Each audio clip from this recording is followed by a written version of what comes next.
Even science, if we see, how does it develop? It is, scientists may do 100 or 1,000 experiments to try to arrive at one insight. Now they could just function with whatever knowledge they have.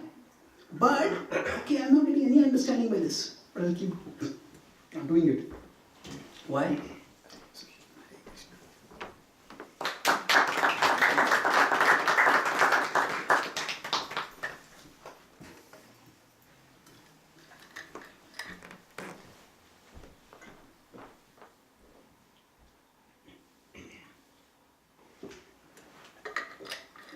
So I'll keep doing this so that I'll be able to move forward in my life. The idea is that the scientists, they have certain existing level of knowledge, like they might be able to work. But they might do 100, 1,000, 5,000 experiments. But because they want to get some more insight. And that insight might transform the way we function in the world. So the basic point I'm making is that we human beings have the capacity to sacrifice the present for the future, which other species don't have. Other species. Now, sometimes other species prepare for the future also. Say, whenever if the seasons are going to change, birds might migrate from one country to another country. But it is not by conscious planning. Just it is like they have instinct. It just tells them go there. They don't make a conscious plan. That's why a bird can build a very intelligent nest, very artistic nest. But it is not that each bird will keep preparing a better and better nest. It's not that, say, you put 100 birds together and they will have a nest building competition. And who has built the best nest? Sometimes in fairy tales you might have competition among birds also. But in real life, the birds, even if they have artistry, that artistry is not done by conscious choice. It is just by, you could say, programmed intelligence that is there. But the intelligence to question our programming, to direct our programming, to reprogram ourselves, that is distinctly there in humans.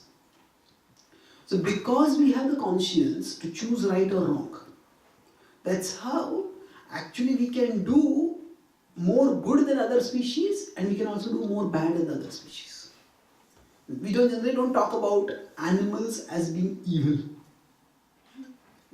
If a tiger eats a deer, the tiger is not evil. But the tiger is acting simply according to its bodily drives. But a human being kills someone, that's evil.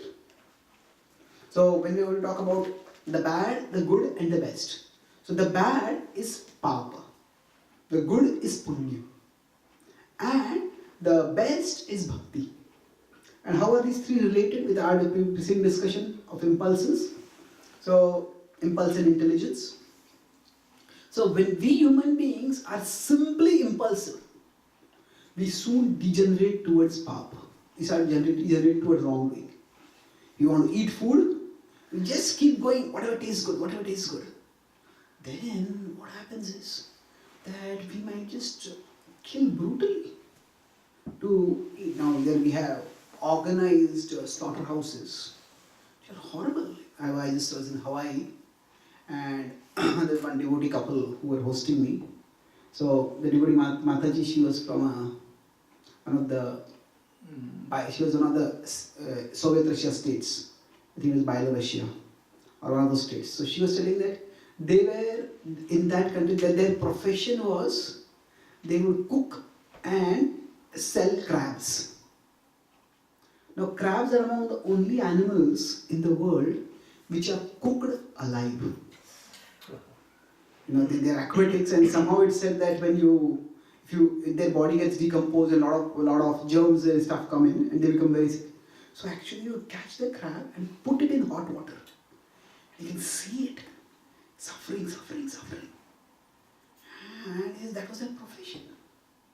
He said that, and I never thought it was wrong because this is what every one of us are doing. But then when I was read Prabhupada's books and I understood Bhakti, I said, what am I doing? Just stop it immediately. And it created like a furor in her family. What is this love profession? How can you stop this? So, but somehow she was very firm and then she continued it. But the point I'm making here is that the search for pleasure If we are governed only by impulses, now one animal might kill another animal, but which animal will torture another animal by boiling it in boiling water and then eat it? Nobody will do that. So if we live only for our impulses, we end up going towards wrongdoings, towards sin, and that is bad. And we see this in every aspect of life today.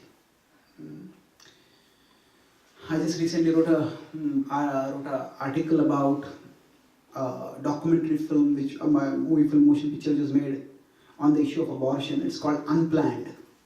So this was a woman who was herself an abortion clinic director, and under her 22,000 abortions were done. And even after doing these, she never knew what actually happens in abortion. She was educated as if there is a lump of tissue in the body and the tissue is removed. So then she was a clinic director, and once there was a sonography guided abortion that has to be. So as the embryo becomes bigger and bigger, you need more and more support to do that abortion. So then she said, she was called, and there's nobody to assist. Can you assist? And so after being 12 or 13 years in that profession, first time she actually went to see how an abortion is done. She's the director of the clinic. And then when she saw it, the sonography was and actually saw a baby, and a fully formed baby with hand, legs, ears and everything. And then the suction machine goes inside the embryo and the baby is struggling to get out. And then the suction machine catches and then systematically crushes. And it's horrifying for her to see. And that very day she just said, I can't continue this. And she gave it up completely. So now, somehow, even people working in the abortion industry, they're blinded to the reality of abortion. So they don't even use the word abortion. They just use various words, like the organization which does this primarily as abortion. They call themselves as Planned Parenthood. So Planned Parenthood. That feels like a very sweet sound name. And but what are they doing? So what happens? The point which I'm making here is that if the impulses are there in everyone, but only human beings will give in to the impulse in such an indiscriminate way that they can become brutally cruel towards their own progeny eventually. So when we live only for our impulses, we go towards power, and that is bad. That can be very bad, depending on how bad what kind of action we are doing, it will vary. But then there is punya. Punya is where we start looking at the long term. As I said, we humans have the intelligence to check our impulses, to sacrifice the present for the future.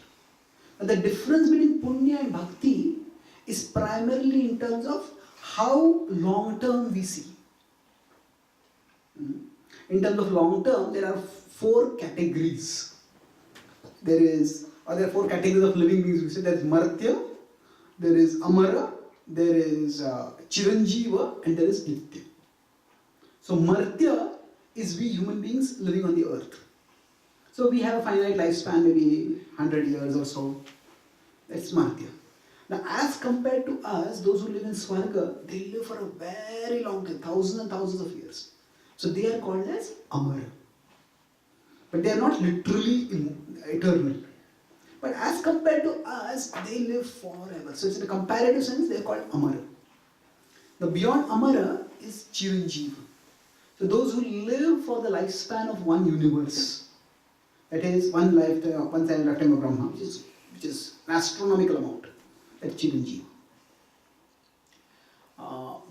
Now specific terms and durations may vary depending on certain contexts, but beyond it all is Nitya. So only Nitya is eternal. So by Punya, one can rise to a higher level of existence, where we can have better lifespan, better facilities. But it's only by Bhakti that one can go beyond this material world. We can go to the spiritual world when life is eternal. In the Bhagavad Gita, Krishna says, A Brahma Bhuvana Loka Punaravartino Arjuna Mamupetyatu Kaunteya Punarjanmana Vidyate. So in 8.15 he says, 8.15 and 16 he talks about this. In 8.16 he says that A Brahma Bhuvana Loka. Right from the abode of Brahma, which is the highest level in the world, Bhuvana, toward the lower hellish planets. Punaravartino Arjuna. Everywhere if one goes, one will come back again. One's lifespan will be temporary. One will have to die and take birth again. And Mamapetya Kaunteya, but if you worship me, you won't come back in this world. Punarjanmana Vidyate. So the good is the bad is papa, the good is punya, and the best is bhakti. Because in punya also we are thinking of something long term. Thinking not just about myself and my pleasure immediately, we are thinking about long term, and that is good. But in bhakti, we think not just of the material long term, but we think about the spiritual long term. So, okay, I'll conclude this with this a little philosophy, but I'll conclude this with one part, and you can have some questions if you have any. See, there are, we could say there are two broad systems of thought. There are the Abrahamic religions, Judaism, Christianity, Islam. And there are the dharmic religions. In dharmic religions we have Buddhism, Jainism, Hinduism, Sikhism. So now if you see among them, let's consider say Buddhism on one side and Christianity on another side.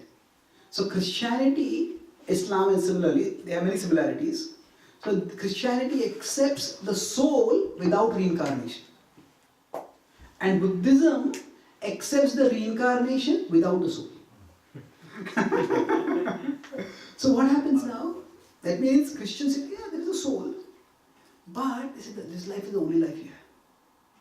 So what happens because of this? The religion, because there is no difference between body and the soul, their idea of religion also becomes quite materialistic.